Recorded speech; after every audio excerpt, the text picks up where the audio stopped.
I am joined today by Kisa, one of Landano's key researchers. Hey, Kisa, how's it going? Hi, Dan. Fine. How are you two? How you doing? Good, good, good. Yeah. Um, you're based out of Germany these days, is that correct? Yeah, I'm currently based in Germany. Nice, nice. And you are pursuing your PhD, I believe. What year are you in? Um, Sorry. You're pursuing your PhD, is that right? Yeah, that's correct. I'm a PhD student at Leibniz University in Hannover, Germany, currently. Nice. Nice. Very Yeah. cool, very cool.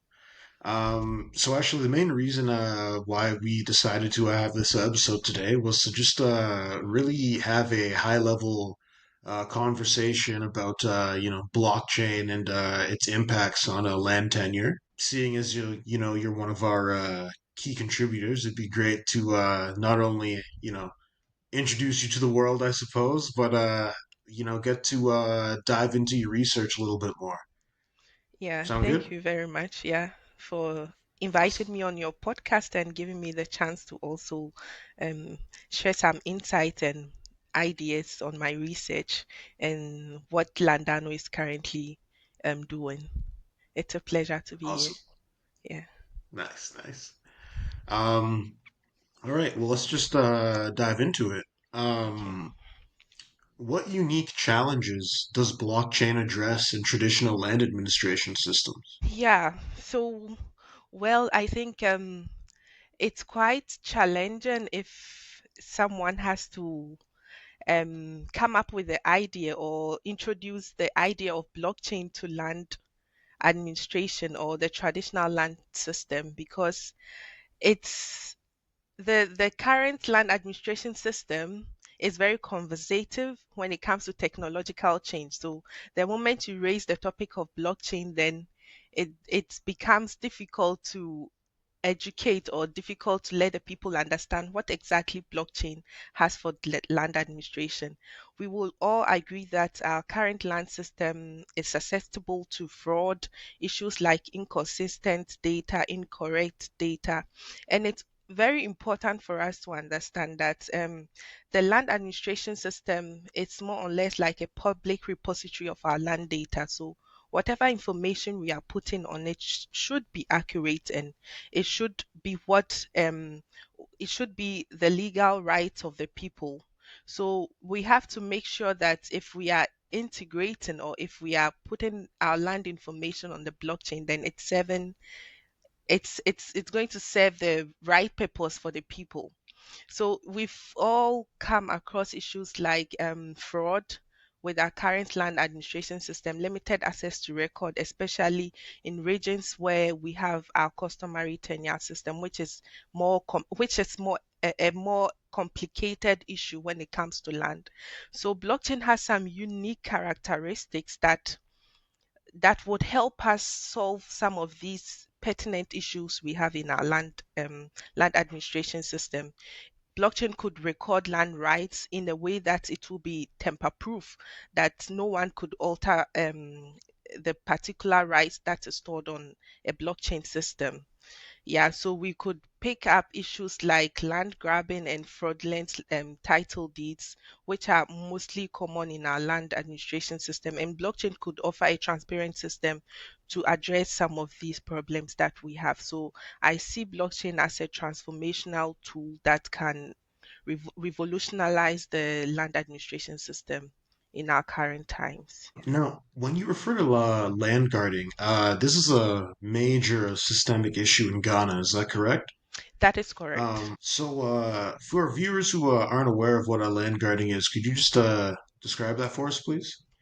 Yeah, well, land grabbing, to make it easy for a layman to understand, it's more for instance, let's use this example.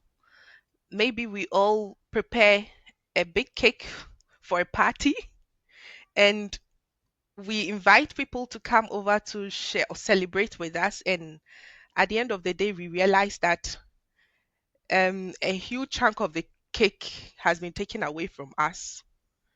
just like that, without giving us the necessary consideration for it also. So that will be a typical explanation of what land grabbing is in our local terms. So it's a situation where people come in and take people's land without giving the necessary value or consideration to the legal owners. And this is a very topical problem these days, because we find most of, especially most of the vulnerable people, like I would say women and the poor ones, are those who suffer from this particular issues because of their inability to document their land rights. And this is where the problem starts from. Because if you don't have a proper documentation to your land rights, then you wake up one day and you find your land being lost just because you didn't have a paper to show, or a proper documentation to hold your land. So this has been a very great issue that most of our vulnerable ones go through because of lack of proper documentation of their lands. Yeah. Right. So in actually reviewing some of your research, I did notice that you touched on the gender imbalance when it comes to land tenure. Could you touch on that briefly? What are some of like the, I guess, the systemic nuances, especially in the sub-Saharan context? Yeah, I think the issue boils down to the complex nature of the customary tenure system in most African countries. Um, the system is in a way that sometimes, especially, I would always put women first. Sometimes women have been left out from the land administration system because their land rights are not well recognized in comparison the to male yeah. So the issue is that women in some regions or in some part of the African system cannot hold land, cannot protect their land rights because they lack documentations to it. So most of the times, especially when they have to secure sorry this term security, especially when they have to secure go to the bank to secure loans, or maybe they are looking for collateral or something, they find it difficult to go to that level because they don't have any documentation and they can't prove their titles to land because it's not recognized in the formal system. And this really put them behind in terms of development, in terms of in terms of their well-being as well. You know, such a systemic issue, especially when it impacts, the disadvantaged in society. You can see how it, can lead to very long-term problems. Exactly. Um, Out of curiosity, why blockchain? If we're going to, provide digital solutions, surely there's like some other alternative. Why is blockchain the way to go? Yeah, I think we need blockchain. Yeah, it's if it's not going to solve all the land administration problem, at least I know that it's going to bring security to the people and it will empower them.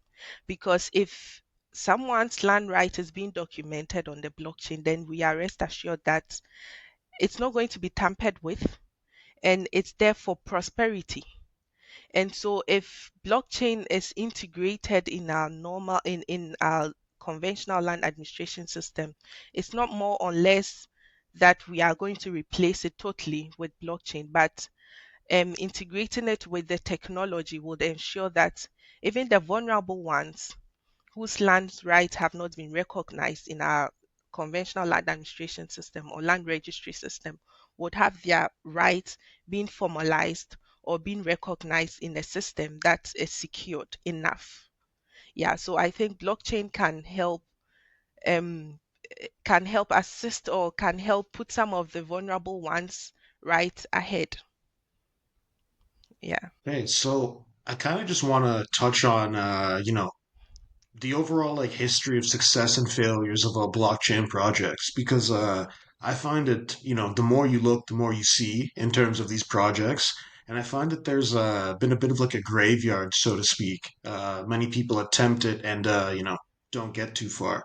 I'm curious, are you aware of like why something like a land administration project using blockchain in Honduras or Ukraine, for example, didn't work? What were the primary reasons behind those failures? Yeah, I think it's a nice question and very important one. Um, yeah, it's very important for us to highlight that blockchain it's a technology and it's more or less like a tool that will help us do what we want to do. And integrating blockchain in the land administration system, it's important as well. But what we have to put at the back of our minds is that without a solid institutional foundation, we may not achieve what we want to achieve with blockchain. It's important that we integrate blockchain, use also recognizing the necessary institutional aspects that needs to support the adoption and the operationalization of blockchain. So in my opinion, I think some of these countries which are tempted in using blockchain failed to look at the institutional aspects of adopting the technology. That is why they might have gotten to where they are. For instance, in the case of Honduras, I know they started there was the idea or they conceptualized integrating blockchain into their land administration. There were some limited legal consideration in their attempt. For instance, it's very established in literature that the case of Honduras faced political resistance because at the time of the initiation of putting blockchain on their system, they were having it was an election time, and because of that, the current government was very reluctant to come up with an idea like that, which may not be supported by the public and which could also lead to instances of losing votes. So there was some resistance from that angle. So that is more or less why the project didn't come through. And we have issues like issues that also rendered the blockchain adoption in Ukraine not to succeed. And people have contributed that to the Russian war, and that I think could also be a hindrance to the adoption as well. But there has been some success in some regard. For instance, Georgia, people keep on mentioning Georgia as the first country to have successfully adopted the blockchain system. And I think it could be that they had taken into consideration that were necessary to facilitate the adoption of the technology. And I think we have to always highlight it that technology is, I mean, it's beautiful to use technology, but without the necessary institutional foundation, then technology may not lead us anywhere. Like blockchain may not lead us anywhere unless we've operationalized it with the necessary institutional framework.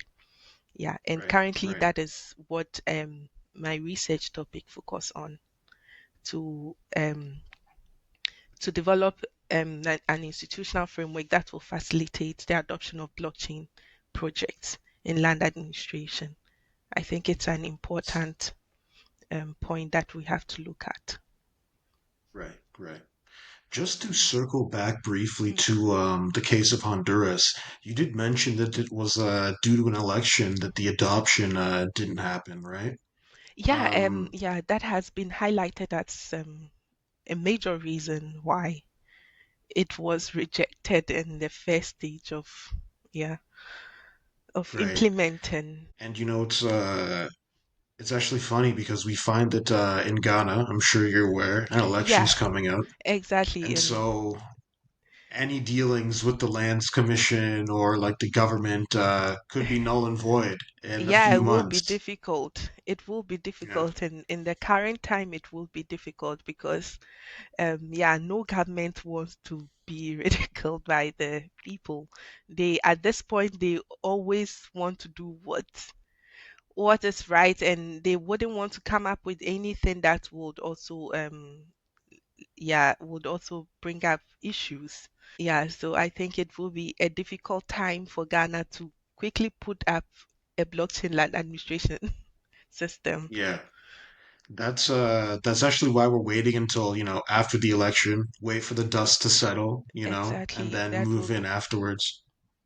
That will be a very good moment to bring this issue up. Yeah. And Okay, it's also so it's let's it's also important, sorry, to mention you go that ahead. I've also come across issues where the current lands commission in Ghana are trying to go digital, and therefore if we have to push in the topic or push in the idea of blockchain, it will be a great point for them. Yeah. And I guess the last thing I'll say just on like the digitization of like real world assets. You know, out in California, they've been digitizing like land deals. I mean, not land deals, sorry, car deeds. Um, Okay. so the I guess the impetus is there for other nations and jurisdictions to start doing the same thing with their land records, hopefully. Yeah. Yeah. Why don't we dive into I guess like the institutional success factors. You did say that your research was focused on a framework. Why don't you tell me a bit about that?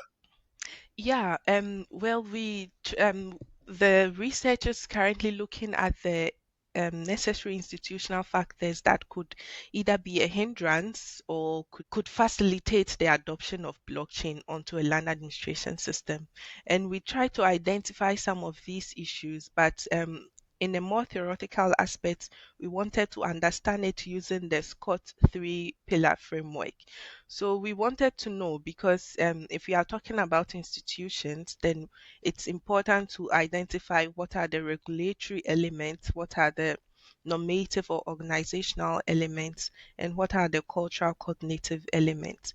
So we came up with this framework to conceptualize and identify those issues that are regulatory and can support the adoption of blockchain, those issues that are organizational and can support the adoption of blockchain, as well as the cognitive issues. So this was an important um, framework that we used to identify some of these issues. So we came up with the regulatory supportive factors and the organizational supportive factors, as well as the cultural supportive factors. And so if we mention regulatory supportive factors, then we are looking at the legal aspects of adopting blockchain, or what are the legal or regulatory point of factors that are necessary to support the adoption of blockchain. And when we talk about the normative or organizational, then we are looking at what are the norms or social perspective that will support the adoption of blockchain. As well as cognitive, then we are looking at what are the cultural alignments that will help in the adoption of blockchain. So in a paper that we produced, we listed some of these factors, and then we came up with how would they complement each other, or how would they support each other to facilitate a successful adoption of blockchain in land administration. So, throughout your analysis, what would you say that the main I guess hindrance would be? Well, the when you talk about hindrance, then I will take it from the point of, especially if we are looking in the regulatory aspect, then we have to consider issues like political resistance or political instability in a particular country could be a hindrance to the adoption of blockchain. For instance, we mentioned the case of Honduras, and it could be very clear that the political issues they had at the current times was a main issue or was a main factor that caused the failure of the adoption of blockchain in this country. And for instance, if we also have to, we could also talk about the flexibility of the legal framework in an existing country. For instance, if the legal system in a particular country is so flexible enough to accommodate the technology, then it will be so easy to integrate such a system on their land administration system. But where it's so rigid and it doesn't allow flexibility, then it becomes difficult to integrate such a technology under their land administration system. And when we come to the organizational aspects, some hindrances could come from issues of effective communication because we have to understand that blockchain itself it's a complex technology, and then putting it up also involves stakeholders from different disciplinaries. So if we are working together and there is no effective communication, then the project will not go anywhere. So there is the need for an effective communication and stakeholder engagement to support the adoption of the technology onto the blockchain system. And when we also talk about issues of cultural resistance, yeah, I made mention of the land administration system being very conservative, especially when it comes to the personnels in land administration. And there have also been a lot of myths about the blockchain technology. People have the assumption that it's going to take up the jobs of some personnel in the land administration system, and so you could see some sort of resistance from the various personnel in the various land administration systems. So But it's it actually makes quite the opposite. yeah, yeah. So it also comes back down to trying to let people know what exactly the technology would do and how it wouldn't take their jobs from them. Because Yeah, if someone is having this at the back of his or her mind, then it becomes difficult for the person to open up and to adopt, because if we have to so if we have to talk about blockchain adoption, mostly it starts from the top to the down. yeah, So if the people at the top are not willing to embrace the technology, then how do we push it down? So we right, have to make them understand what the technology can do and what it can do. It cannot take their jobs from them. It is there yeah, to enhance what they are already doing in the in the land administration system. It's that's right. going to enable them do what they are doing even better. So this is Yep, what we have to let them understand. So if yep, this is not dead and they are still reluctant, then it means we are not getting anywhere with such a nice idea. So I think some these are some of the cultural resistance barriers to the adoption as well. Yeah. right, right. Mhm. Just adding off that point, Yeah. the real issue, and I'm sure you'd agree, Ghanaians don't trust land tenure as it stands. And, the barrier to entry, just in terms of like the amount that it costs to really have your land perfected in the eyes of the government, Mhm. is just so steep. And Mhm. so what you have is just a situation where the Lands Commission has openly come out and said, hey, like, we want to digitize our land, but no one stepped up to the plate.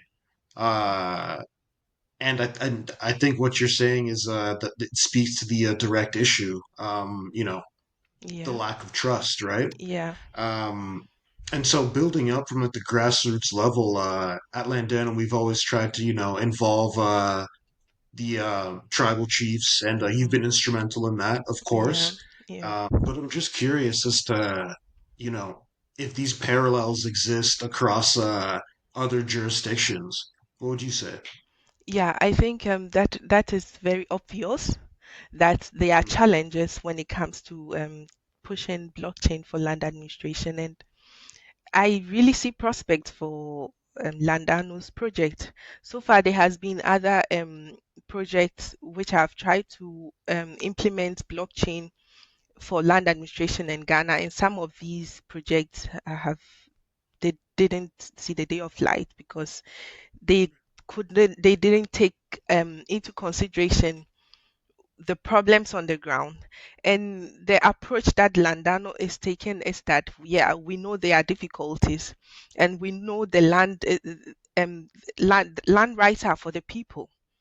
Yeah, it's to protect their land rights. So why don't we go hand in hand with them, let them understand what the issues are, and let them know how we can help them with such a such an innovative technology.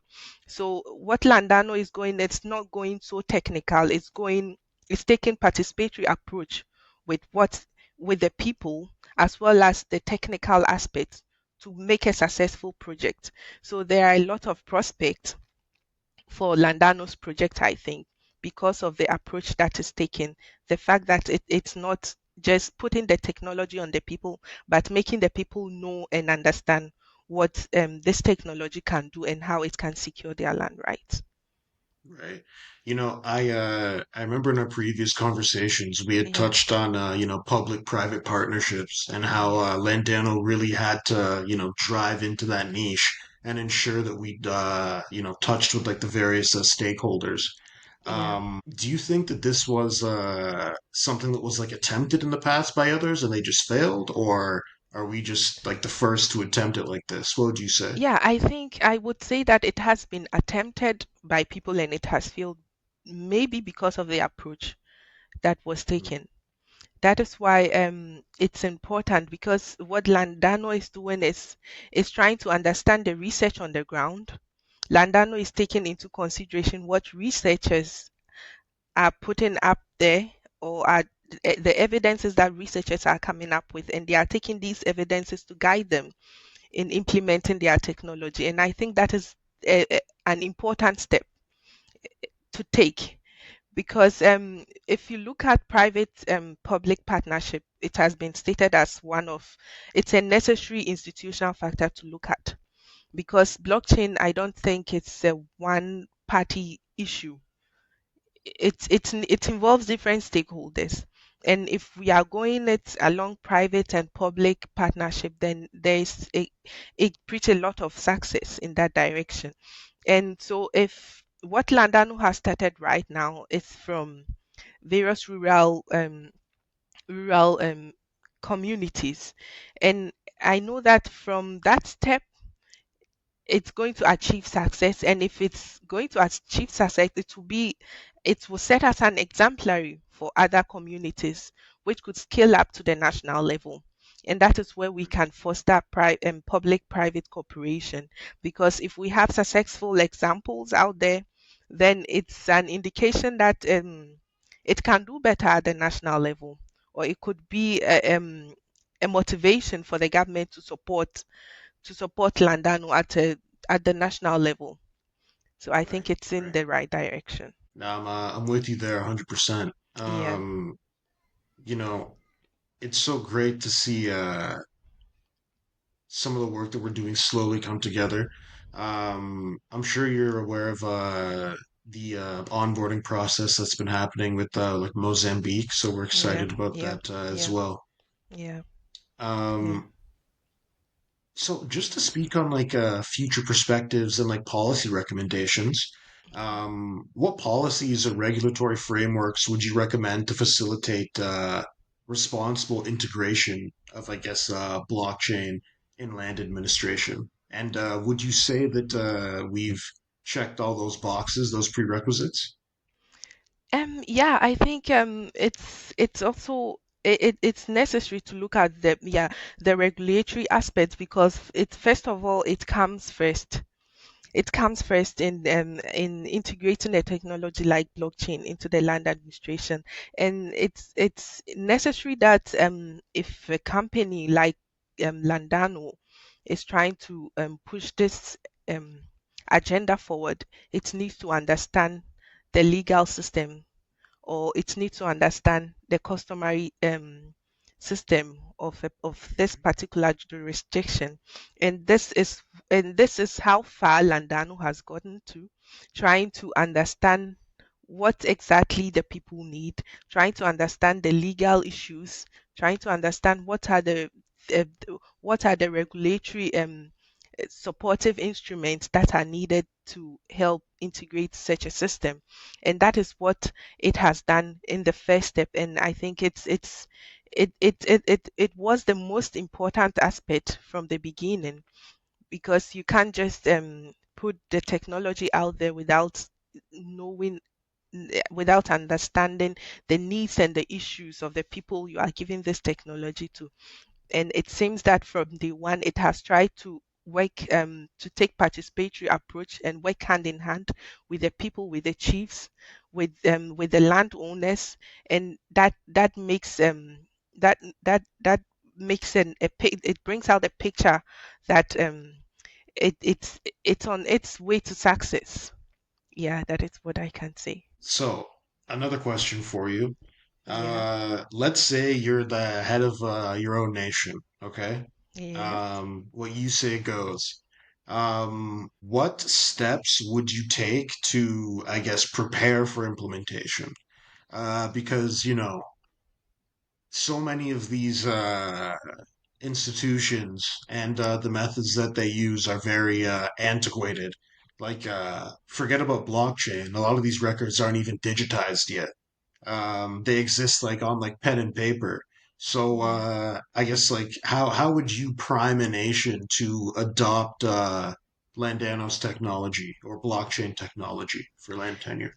Yeah, I think yeah, if I'm put in that position, it's about I would start with education. For instance, if you are implementing such a project like blockchain in a country like Ghana, yeah, most often some of these projects starts in the rural communities. And this is where more or less we have a high illiteracy rate. So it's a technology, and then you need to let even some of the land administrative personnels.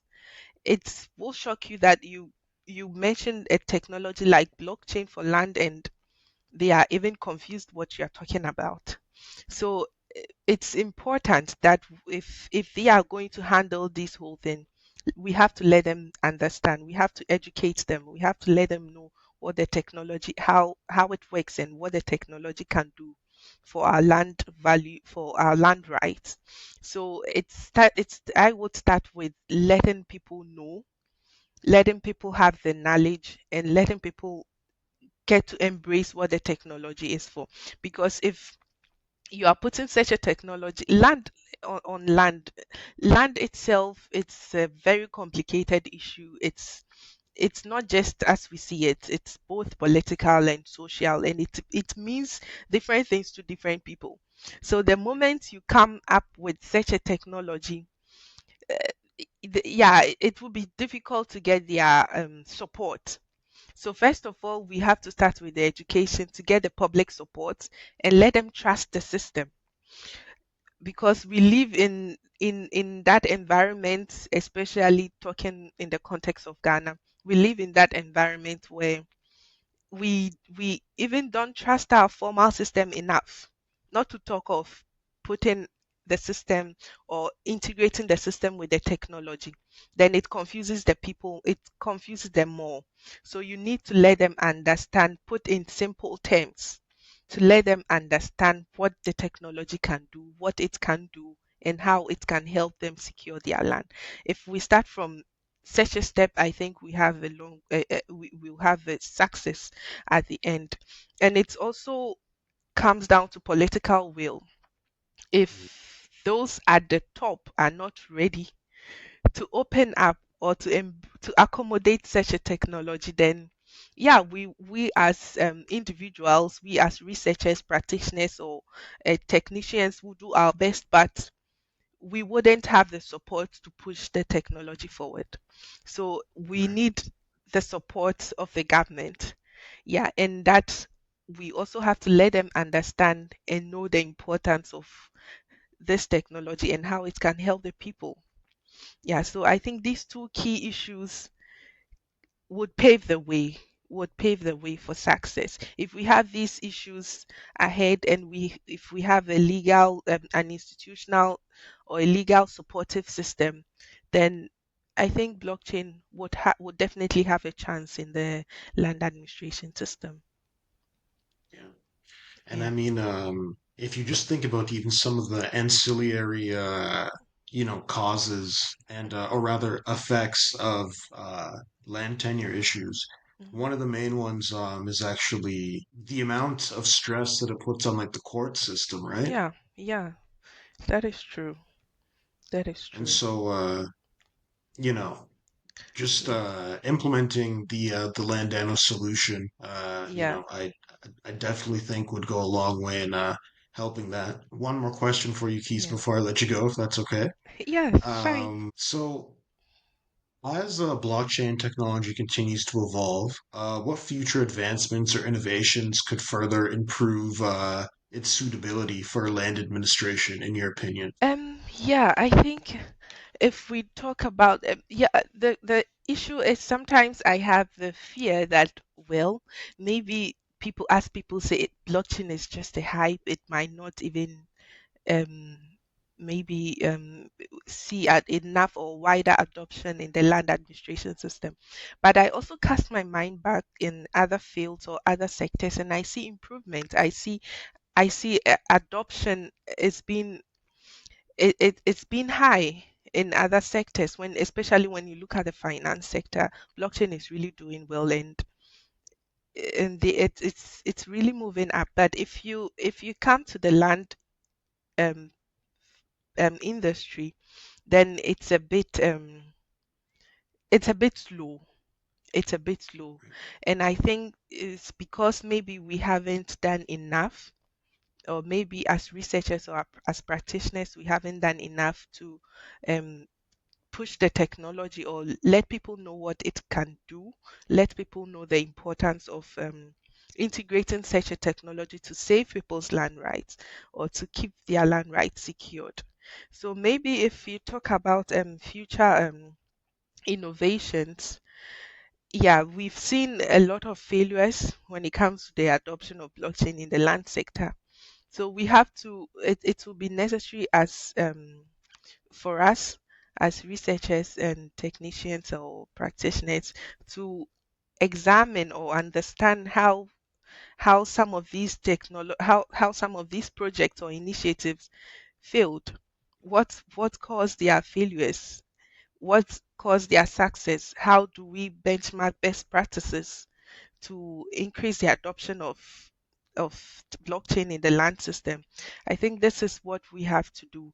And then it's also important for us to continue with the education in various forms, like what Landano is doing, trying to put on podcasts and YouTube videos, and like what we are currently doing, to let the people out there know what the technology is capable of doing and how it's able to save people's land rights.